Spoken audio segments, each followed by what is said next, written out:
Hey, what's going on? It's E. Jones. Black Elvis. Bottom to the top hoops. Yes, sir. We're in the building. Way back. When I had the red and black lumberjack with the hat to match. BCOM TV, man. Make sure you get on that website, get that good bottom to the top gear. BCOM TV gear coming soon. Big shout out to you on all the success. Thank you, brother. Yeah, man. What is the difference between AAU now and back when we was playing ball? Because I'm about to throw some people under the bus. So you're going to have to clean it up. I'm going to let you know. So you want me to go first or you go first so you can clean it up? I'm going to go first and last. Bet. Well, the difference now is, you speaking in general or New York? I'm talking about in New York. Well, it's clear that it's spread out. Everybody's got a team now, including me. I'm about to touch on. Including you at one time. At one time. Right. I think the talent is spread out. I think everybody's not certified or should be coaching AAU or have programs. I think people just are very controlling, and they want to control the narrative with their kids or kids that they coach or handle.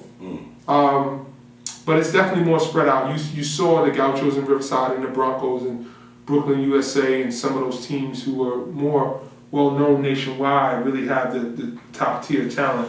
And if you wanted to be noticed, you had to play for one of those teams, and fortunately you and I was, one of the two best. Depending on who you're speaking to, 1 or 2, 1, 1A, whatever. Go ahead, make a mess, go ahead, man.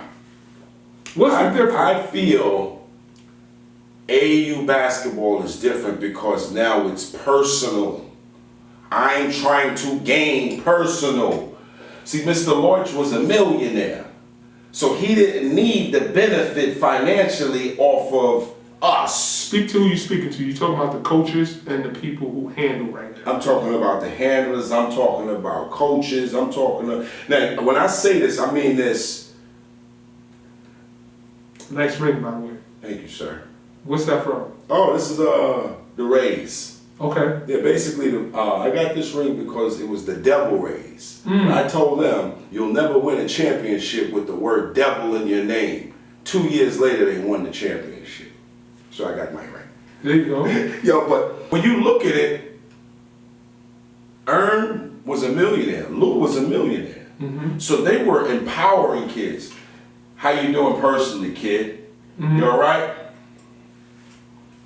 Hey, I'm keeping it real. We all know what's going on out here. Today... Hold on a second. You told me to clean this up. Yeah. So you saying that they were putting services and putting kids in a position where they could receive support? Absolutely. Whatever channels they went through... I wasn't even that good, and he kept me late, so imagine. Hold on a second. Hold on. I'm blowing it up. Hold on a second. You saying that back in those days, kids would have sponsors for tuition, there was family support that could have been lent, and things of that nature. Guess where the money went? Where? To the kid. Guess where the money goes now? To the handler, to the coach. My coaches was good. They didn't need to be in my way with Mr. Lorch if I needed some help. But guess what? Mr. Lorch took care of them too. This is my point. So they didn't need to be involved. So now I go back to reality. Now see, I'm about to hit you. When you look at all of these programs, the reason why Riverside was Gauchos was because these guys had the resources and the money to put these kids on the circuit, wherever it was. DC, Boo Williams, wherever we need to go, I'm gonna make sure you're there. I'm also gonna make sure your every day is good. And the Gauchos in Riverside was going to Europe, Canada. Come on. I mean, like, giving kids... I don't know that... Can't do that right now, E, if the coaches and the people in the organization is living off the money.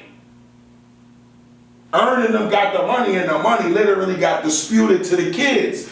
Now you got it where the people in the organization are living off the money for the program. So of course it's going to affect the kids. Then they're going to the coaches. Oh, you got to take care of me, buddy, first, before you can even talk to my kid. Now, I ain't knocking nobody What do hustle. you mean your kid, they birthed them? No, they're a kid. Once you see, okay, for instance, I gotta bring up my man Asante. Like my man Asante had Chris McCullough, Terry Lanier, and Prince Nassim, who played for UCLA. They all started with him. At the end of the day, no one claims those kids to be his kids. But if they started with you, how's that not your kid? Or is it your kid because they in with you? Which one? I think it's your kid if you birthed them. See the point? It's nobody's kid. Kids are not property. At the end of the day, I get it. People use the language, man, but you gotta be careful. You gotta be careful. That's the point I'm trying to make right now. I've never heard Mr. Lloyd say he was a handler. Not one time. Even though he did things that a handler would do. Well, why is he handling you? Because he's in a position to put you in a better position. Now, with respect to the overall, Mr. Lorch, Lou, and all of those guys. No, hold on, let's stop. All of those guys, when I came up, you was the thing. Gauchos, Riverside, eventually Young Life, and then Carlos always did his thing with the Mustangs. But they always got smacked up because Riverside and Gauchos had all the top kids. Tone, you talking about Tone? I'm talking about Tone. Thank you. Shout out to Tone. So when you look at it, it was real. Like you can see the cream had to rise to the top because it was only 2 or 3 teams. And everybody and their mother got a team. I was literally coaching, came out of nowhere. Look, who co-signed you? Where you come from? Just because you play ball, Elvis, doesn't mean you're a coach. You're getting your balls off right now. Get it off. You gotta feel me. Because everybody, come on, everybody's saying. I need some coffee, bro. All right, you fall back. I'm gonna go in. Go in. Because everybody. You're already in. I'm in. So when you look at reality, you have people who's just waking up. Hey, tomorrow I'm gonna start an AAU team because my man is doing pretty good over there. Do you have the resources? Do you have the credibility? Do you have money to do it? It takes money. It takes relationships. You can't just wake up tomorrow and say, I'm going to start an AAU organization and think I'm going to compete with PSA or Lightning. You need a bank account. When they are literally being funded by Nike. You can't compete. Kids are looking at you like, word, we getting kicks. I mean, this is what it all came to, and my point is it's watered down. It's watered down. Just imagine if you only had PSA and Lightning. That means no Reds. I'm not taking nothing away from nobody's organization. Don't misunderstand me. But I'm just saying, for them to say New York is down, is crazy when Munch is producing all of these pros. Dana's producing these kids getting these major Division I scholarships, and some of them are going pro. And Shandu. And I mean, come on, let's be real. Shout out to Shandu McNeil. Come on, let's be real. So imagine if all of these kids from Brooklyn, Bronx, Harlem, all had only 2 teams to play with. You don't think the teams will be better? You don't think Peace Jam will be putting on a better show? You don't think more coaches will want to see because they know those are the top crop? That's the top of the top. When we played, when you was on the team, you was getting a look. You was going to Catholic school for free. This just came with it because you made the team. That was my story. You understand? So now when you look at it, it's way different. Yo, I don't gotta take your discipline. I ain't gotta listen to you. If you ain't playing me a certain amount of time, I'm out of here. And they go on right down the block to the next AAU team that's still sponsored by Nike. So they're like, or somebody else. You understand? But it's sad when we're setting up a system this way, and then you got people. I'm talking to a friend, shout out to my man Abdul from FDA. We talking, he's laughing. I'm mentioning no names. He's like, yo, dudes running around like they doing something, but they stealing kids. They're good at stealing kids. That's what we come to. It was the same thing when we was playing. You think earned in the seat? Like, we seen the Steph R. Marbury situation. I grew up in that. You understand? How you feel right now? I feel amped. I feel amped. Yo. Because there's a lot of things, I feel like you offered some clarity. I feel like you shed some light on some things. I feel like at the end of the day, there's some truth, a lot of truth to the fact that a lot of people are benefiting off the kids. And if you don't have pure intentions, nobody else can judge what you think or what you feel. They can have an opinion, right? But I want to know, for the people who are in it, if I could just get into everybody's head, like, what is your goal? What is your intention? I can tell you what mine is. I've lived my life already, Al. I've played ball. I've been around the world twice.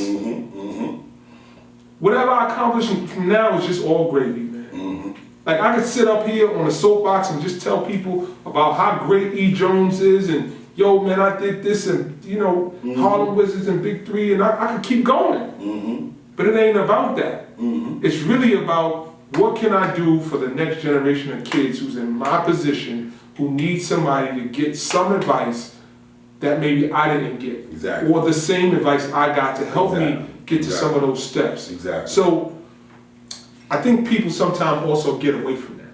Yes. Some people go into it with genuine intention, and they get caught up in the success and the money and the shoe contracts and the demand. You know what, man? It's a war. It is a war, but it's almost like... Let me cut you off. The same war is going on at a high level. But you think Roy Williams and Calipari is really battling, or they friends? They're friends, man. They're just friendly competition. That's why I really like Munch and Dana. They friends, but they like battle and they go. But it's like camaraderie. It's not, yo, I'm gonna hate on you, you hate on me. And I'm just talking my truth. Right. There's no reason it's more than lightning, and I'm not taking anything away from Renz. Right. But why would you give another Nike team in this area, the tri-state? That's stupid. Because now you're just thinning the talent. So guess what happens? Two of those kids that's killers on Renz should have been on Lightning, which would have got them over the hump. That's how I look at it. Just speaking my truth. You told me it was going to be messy. Big shout out to the Reds. Big shout out to Jay David, doing his job with the Jayhawks. Jayhawks doing their thing. Big shout out to New Heights, Under Armour. Big shout out to the Chos, Riverside, still around, still doing their thing. Shout out to Derby, go check out that interview. Yeah, and my man Coach Book just got the job at the Chos. So I feel like we're on the way back. We are. I feel like this was a very informative interview. I feel like we gave them some history, and sure enough, gave them some truth. There's some truth in somewhere in there. Even though you might not like it, there's some truth in there. Yo, bro, I appreciate you for being who you are, being Thank honest you, and sharing from your perspective. Again, it doesn't mean what we're saying is right. At all. It's our opinion. But guess what? If you want to talk about what you think, get your own podcast. Start a podcast and get to it. Right, so, I mean, at the end of the day, we do try to stay objective and we try to disseminate the information so people can have something to pull from. Talk about the history, talk about the current, and just give you the real from what we know based on our experience. But, you know, what are experts really? People who have a world of knowledge about something, who can offer an opinion to help people out. Absolutely. Based on, you know, them trying to gain knowledge. So we may or may not be experts, but, you know, it's our opinion. And we appreciate you consuming the content. Make sure you subscribe. Please subscribe. Go back and watch some of those old interviews. There's a lot of goodies on there, man. Blessed to have been able to do this for a year, man. Going into our second year, 2020. Yes. E. Jones. Black Elvis. Bound to the top hoops. We out.